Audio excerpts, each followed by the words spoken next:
भारत माता की जय। इस वॉर क्राई के साथ युद्ध में कूदने वाला हमारा आर्मर्ड कोर। जय हिंद डियर डिफेंस एस्पिरेंट्स। आज बात करते हैं इंडियन आर्मी के टैंक्स की जो एक्टिव सर्विस में भी हैं और जिन्होंने पहले 65-71 के युद्धों में अपना अहम योगदान दिया है। तो चलिए देखते हैं, बात करते हैं इंडियन आर्मी के टैंक्स, उनके स्पेसिफिकेशंस और उनके ओरिजिन की। History of tanks. The history of tanks in Indian Army reflects its evolution from a colonial force to one of the world's most powerful and technologically advanced armored corps. आप कुछ tanks के बारे में, tank units के बारे में देखेंगे कि उनको कैवलरी बोला जाता है। तो पुराने टाइम पे, वर्ल्ड वॉर 1 और उससे पहले के टाइम पे जो हॉर्स राइडर्स होते थे, जो हॉर्स पे अपनी आर्मी को लीड करते थे, उनको कैवलरी बोला जाता था और उन्हीं हॉर्स रेजिमेंट्स को कन्वर्ट करके आर्मर्ड कोर में लाया गया, जैसे कि 17 पूना हॉर्स। अब देखते हैं, पहले टैंक के बारे में जान लेते हैं, उसके कुछ पार्ट्स कि क्या क्या होते हैं।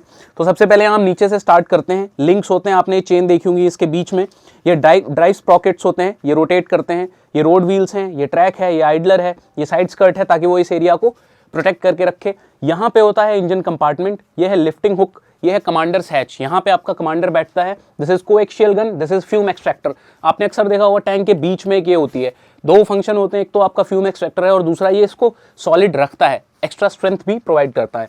ये ड्राइवर्स हैच है और यहाँ पे आप देख रहे हैं व्यू पोर्ट है, ये मजल है। और आपको ये पता होना चाहिए, जैसे हम कई बार बात करते हैं मजल वेलोसिटी ऑफ अ गन, तो जिस रेट से राउंड यहाँ से निकलता है उसको बोलते हैं मजल वेलोसिटी। ये लोअर फ्रंट प्लेट है, व्यू पोर्ट हमने देख लिया, और ये फेंडर है। तो इस तरीके के कुछ दिखते हैं टैंक्स। अब पर्टिकुलर टैंक्स को जानना भी जरूरी है। T-90 भीष्मा क्या है, मेन बैटल टैंक अर्जुन क्या है, T-72 क्या है, विजयन टैंक्स क्या है, तो उनके बारे में देखते हैं। अब देखिए early days pre independence era में क्या था। Introduction of tanks. First tanks used in India were British tanks. जाहिर सी बात है कि ब्रिटिशर्स ने ही हमारे यहाँ पे इंट्रोड्यूस किया और उन्हीं के टैंक्स को हमने यूज किया during world war 2। These included light tanks like Vickers light tank and the Stuart light tank। आप देख सकते हैं कुछ इस तरीके से दिखते हैं, Vickers light tanks and Stuart light tanks। World war 2 में इंडियन ट्रूप्स में भी इनको यूटिलाइज किया और उसके बाद फिर आर्मर्ड कोर फाइनली स्टैब्लिश हुआ 1941 में। अहमदनगर एक सिटी है महाराष्ट्र का, जहाँ पे आर्मर्ड कोर का स्कूल है एंड सेंटर है और वहीं पे आर्मर्ड कोर की ज़्यादातर ट्रेनिंग्स होती हैं। अब जब पार्टीशन हुआ तो इंडियन आर्मी ने एक छोटी सी ब्रिटिश टैंक की फ्लीट को अपने यहाँ पे रखा। फ्लीट मतलब एक group of tanks including Sherman tanks and few Stuart light tanks. और फिर फर्स्ट इंडो पाक वॉर में एक बहुत लिमिटेड बट एक क्रूशियल रोल यहाँ पे इन्होंने जो है वो प्रोवाइड किया। अब देखते हैं 1970s फर्दर डेवलपमेंट्स क्या रहा। तो absence of tanks in high altitude warfare was felt during this war. जब हमें समझ में आया, क्योंकि देखिए आर्मर्ड कोर जब मूव करती है तो एक साइकोलॉजिकल फियर भी एनिमी के दिमाग में आता है, because tanks are bullet proof, heavy vehicles, they can pound you like anything. So उसके बाद फिर 1965 वॉर में first large scale tank battle हुआ यहाँ पे, और यहाँ पे battle of Asal Uttar and battle of Chawinda हुआ। हमने एक डिटेल्ड वीडियो इस पे किया हुआ है, आप चाहें तो आप उसको देख सकते हैं। तो यहाँ पे बैटल ऑफ असल उत्तर में काफ़ी अच्छा परफॉर्म किया और जो पाकिस्तान के पास पैटर्न टैंक्स थे जो उनको यूएस ने सप्लाई किए थे, उनको भी धूल चटा दी हमारे इन टैंक्स ने। और इंडिया ने जो ब्रिटिश सेंचुरियन थे वो और शर्मन टैंक्स जो हैं वो यूज़ किए और पाकिस्तानी आर्मी के दांत जो हैं वो खट्टे कर दिए। अब हम सेंचुरियन टैंक, पहले आप देख लीजिए, कुछ ऐसा दिखता है, हालांकि अब ये सर्विस में नहीं है। तो ये एक पहला आप कह सकते हो मेन हमारा टैंक रहा जिसको हमने वॉर में यूज़ किया। कुछ ऐसा दिखता है ये। और अब इसकी स्पेसिफिकेशंस देखते हैं। ब्रिटिश इसका ओरिजिन है और सर्विस पीरियड है 1980s तक, इसको फेज आउट कर दिया गया था। फीचर्स क्या है, रोल्स रॉयस का इसमें मीटियोर इंजन है 640 HP का। आगे आप देखोगे हमारे ऐसे टैंक्स भी जहाँ पे 1000 HP हमने यूज़ किया है। Main armament 20 pounder 84 mm। आगे आप देखोगे कुछ टैंक्स का 105 mm है। इसका मतलब क्या है, जो राउंड होता है उसका जो आप, जैसे आपने एक राउंड को लोड किया तो उसके पीछे का ये जो सर्कल है, अगर आप इसको पूरा मेजर करेंगे तो दैट वुड बी इतना mm, 84 mm। अब आर्मर क्या है, thick steel armour, effective against early anti tank weapons और एक्सीलेंट क्रॉस कंट्री परफॉर्मेंस। इसका role break through operations and defence in the depth और वॉर पार्टिसिपेशन 65 में इसने पार्टिसिपेट किया था। असल उत्तर में ऐसा कुछ दिखता है। अब आगे हम देखते हैं विजयंत। मेरी personally inspiration Vijayant Thapar sir, Vir Chakra, captain Vijayant Thapar, 2nd battalion the Rajputana rifles. उनका नाम विजयंत इसीलिए रखा गया कि उनके फादर जो है वो इन्हीं टैंक्स के कमांडर थे, विजयंत टैंक्स के। तो ये कुछ ऐसा दिखता है विजयंत टैंक, हालांकि ये अभी भी फेज आउट हो गया है। तो देखिए origin British bikers M1 design, manufactured in India, ये इंपॉर्टेंट है, 1960s में हमारे यहाँ पे ही बना ये।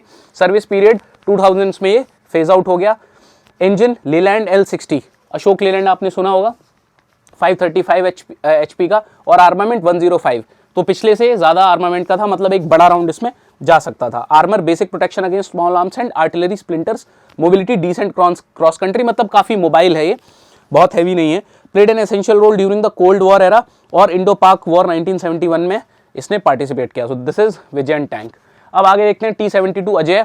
तो जो हमारे टी सीरीज़ के हैं, T-72, T-55, T-90, तो ये सारे रशियन ओरिजिन के हैं। ये देखिए, ये T-72 ऐसा कुछ दिखता है, ओरिजिन सोवियत यूनियन, जैसा मैंने बताया 1980s में ये आया था, और इंडियन वेरिएंट जो है इसको अपग्रेड करके अजय मार्क 1 और अजय मार्क 2 नाम दिया गया है। जैसे हमने T-90 को भीष्मा नाम दे दिया है, वैसे ही। Engine V46 diesel engine, 780 horse power. देखिए हॉर्स पावर भी बढ़ रहा है यहाँ पे जैसे जैसे टैंक्स का एवोल्यूशन पढ़ रहे हैं, और उनका जो राउंड का साइज है, जैसा मैंने आपको भी बताया, वो जो है वो 125 mm है। Armour improved with ERA, explosive reactive armour. Mobility light weight 41 tons, तो इससे मोबिलिटी इसकी अच्छी हो जाती है। Backbone of Indian armoured corps, used in both defensive and offensive roles. और वॉर पार्टिसिपेशन जो है ऑपरेशन विजय कारगिल वॉर में, और ऑपरेशन पराक्रम 2001-2002 में जो चला था पाकिस्तान स्टैंड ऑफ, हालांकि वो वॉर हो नहीं पाया, तो वहाँ पे इसने पार्टिसिपेट किया था। अब हम बात करते हैं हमारे अर्जुन मेन बैटल टैंक की। तो पहले आप इसको देख लीजिए कि ये कैसा दिखता है। चलिए अब हम अपने कुछ इंडिजिनियस डेवलपमेंट्स के बारे में बात करते हैं। तो देखिए यहाँ पे Arjun main battle tank, development of the Arjun MBT। मैं पहले आपको इसका फोटो दिखा देता हूँ। ये है अर्जुन मेन बैटल टैंक। आपने इसको RD परेड में पार्टिसिपेट करते हुए देखा था, और जैसा मैंने बताया, देखिए कमांडर SH, यहाँ पे ड्राइवर है, और आप देख सकते हैं कि ये इसकी जो गन है। तो पहले अर्जुन मेन बैटल टैंक के बारे में बात करते हैं, फिर भीष्मा के बारे में बात करेंगे। तो 1970s में ये जो है इसका डेवलपमेंट शुरू हुआ, और फिर ये सर्विस में आया अर्ली 2000s में। तो ये थोड़ा सा एक पॉइंट है कि हमें लगता है 30 साल का गैप। देखिए बहुत अच्छे से DRDO को काम करना पड़ता है। मेरे हिसाब से मुझे लगता है थोड़ा फास्ट हो सकता है, लेकिन क्योंकि ये बहुत कॉम्प्लिकेटेड मशीन होती है, complicated as well as sophisticated machine होती है, तो it takes time. T-90 Bhishma, India acquired the Russian T-90s। तो मैंने आपको बताया T-90 जैसे T-72 को हमने अजय बोला, T-90s को हम भीष्मा बोलते हैं, जो हमने रशिया से एक्वायर किया था। अब देखिए after 2020 stand off with China in Ladakh, India sought light weight tanks suitable for mountain terrains. The K9 Vajra T howitzer chassis and foreign collaborations are being explored for this purpose. तो अभी हम क्या चाह रहे हैं, लाइट टैंक्स हों जिनको हम हाई ऑल्टीट्यूड पे भी ले जा सकें, तो उसके लिए अभी डेवलपमेंट जो है वो चल रहा है। अब T-90 भीष्मा, ये है हमारा T-90 भीष्मा। इसके बारे में देखते हैं, ओरिजिन रशिया, और इसने जो T-72 पुराने हो रहे थे उनको रिप्लेस किया। इंडक्शन 2001 में जो है उसका स्टार्ट हुआ। इंडियन वेरिएंट, इसको हम भीष्मा बोलते हैं। इसमें कुछ फ्रेंच सिस्टम्स भी हमने लगाए हुए हैं। प्रोडक्शन जो है ये assembled in India under licence by heavy vehicles factory Avadi Chennai के पास एक जगह है, वहाँ पे इसको बनाया जाता है। अब आप देखिए 1000 हॉर्स पावर का इसका इंजन है। Main armament 125 mm smooth bore gun, देखिए ये 125 mm, और इसमें अलग अलग तरीके के राउंड जो है वो आप फायर कर सकते हो। और इसमें कॉम्बिनेशन ERA एंड स्त्रोता 1 एक्टिव प्रोटेक्शन सिस्टम, ये इसका आर्मर है। Other systems are thermal sights, laser warning receivers and advance fire control systems. तो ये कुछ इसमें चीज़ें लगी हुई हैं जो इसको एक बहुत बेहतर हथियार बनाती हैं। रोल जो है वो है high intensity conflicts ideal for desert warfare, forming the core strike of the formation.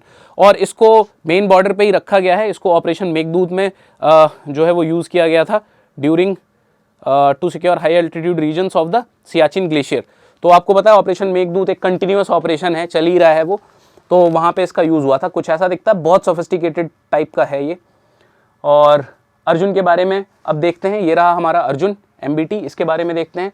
Development, इसको हमने DRDO ने जो है वो इसको बनाया, 2004 में आया, और इसका 1400 हॉर्स पावर का जो है वो इंजन है, जो जर्मन इंजन है। और इसका जो कैलिबर है, जो इसका राउंड है, वो है 120 mm का।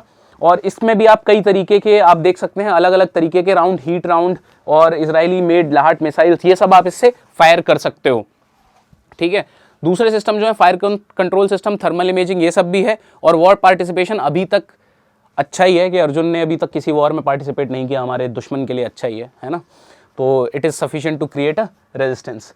अब हम इंडियनाइजेशन और मॉडर्नाइजेशन पे फोकस भी कर रहे हैं। आप देख सकते हो लाइट टैंक, मैंने आपको बताया कि क्यों ज़रूरी है, क्योंकि टैंक एक बहुत हैवी मशीनरी होती है, उसको माउंटेन्स पे ले जाना बहुत चैलेंजिंग टास्क होता है।